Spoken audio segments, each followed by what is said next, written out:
kita mau mendaki gunung walaupun sudah biasa, memang kita harus mempelajari ya bagaimana gunung tersebut, di mana letak bahayanya, atau yang maksudnya yang kita harus menguasai seperti itu loh. Iya, atau harus mencari tahu informasinya juga terkait dengan kondisi gunungnya seperti apa, cuacanya seperti apa. Ini juga bisa menjadi perhatian khususnya bagi para pecinta naik gunung begitu ya, untuk lebih berhati-hati lagi memilih waktu kapan ketika akan sedang mendaki gunung. Jangan sampai kejadian ini terulang kembali. Pasalnya ini baru berhasil ditemukan setelah 4 hari pencarian dan korban ini dinyatakan meninggal dunia. Dan kita akan membahasnya lebih lengkap pemirsa. Ini dalam program Sinta Today, program yang hadirkan beragam informasi terhangat dan juga terbaru. Bersama saya Yasmin Natania. Dan saya Sabrina Sila. Sebelum kita memulai rangkaian Sinta Today hari ini, kita telah menyiapkan 3 berita pilihan dan ini dia.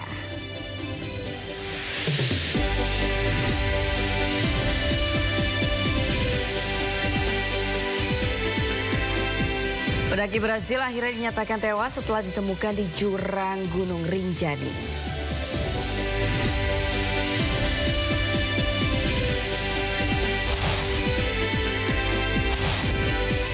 Penceramah Khalid Basalamah diperiksa KPK terkait dugaan korupsi kuota haji 2024.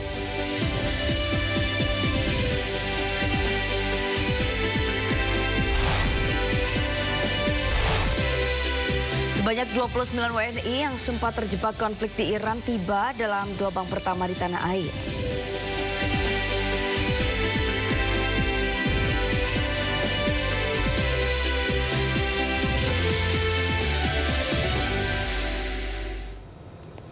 Ya, pemirsa, kita informasi Sinta Today hari ini terkait dengan pendaki asal Brasil jatuh sedalam 500 meter di jurang puncak Gunung Rinjani, Sembalun, Lombok Timur. Setelah 4 hari pencarian, korban akhirnya dinyatakan tewas.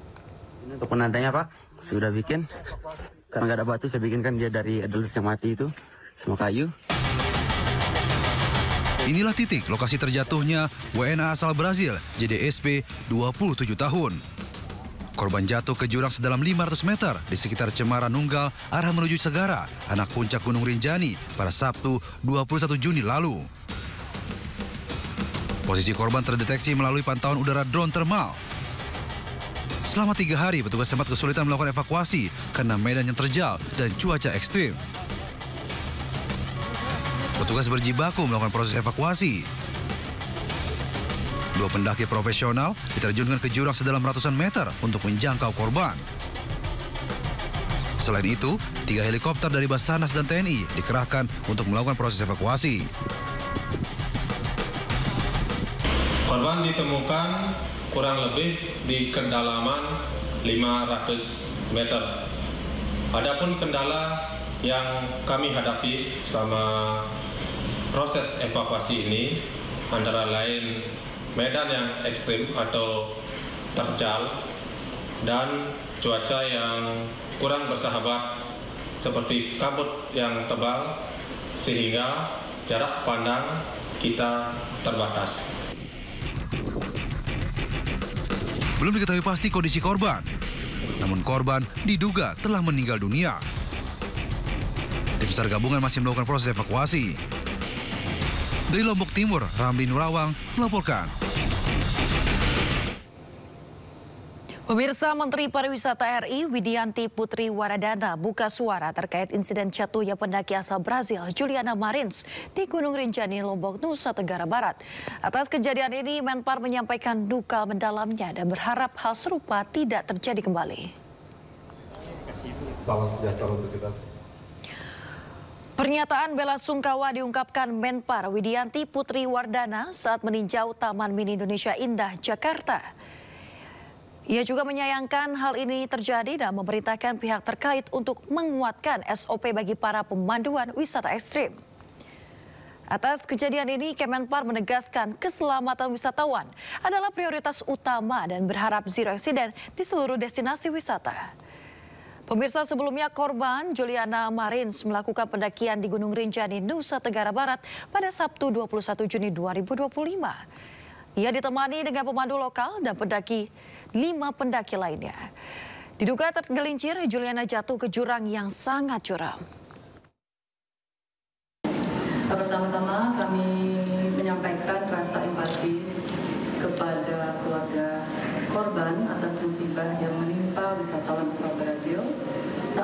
melakukan pendakian di Gunung Rinjani. Kami juga menyampaikan terima kasih atas respon cepat dan koordinasi dari semua pihak, terutama Balai Taman Nasional Gunung Rinjani dan Basarnas, yang telah berupaya maksimal dalam proses evakuasi Miss Juliana Marilis. Perlu kami tegaskan bahwa keselamatan dan keamanan wisatawan adalah prioritas utama dalam mengembangkan pariwisata nasional. Kami telah meminta seluruh instansi terkait untuk memperkuat standar operasional prosedur serta meningkatkan pengawasan terhadap kegiatan wisata berisiko tinggi, khususnya di destinasi ekstrim seperti Gunung Rinjani. Kami berharap ini menjadi yang terakhir. Kami menargetkan zero accident di seluruh destinasi wisata Indonesia. Satu kejadian saja dapat berdampak besar terhadap citra pariwisata kita di mata dunia. Kita ke informasi berikutnya, pemirsa, terkait dengan mobil nyusup yang di atas rumah terjadi. Ini dia informasi berikutnya.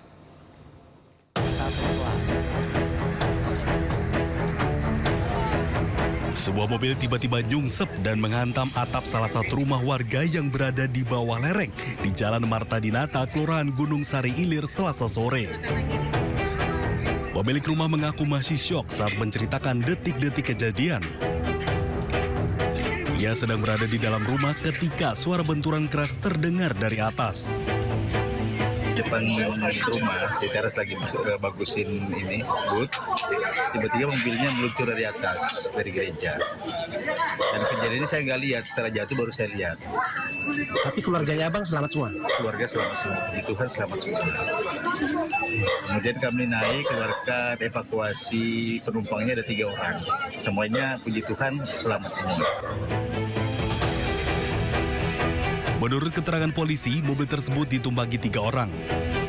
Kendaraan diduga lepas kendali saat melintasi turunan tajam di pemukiman padat penduduk tersebut.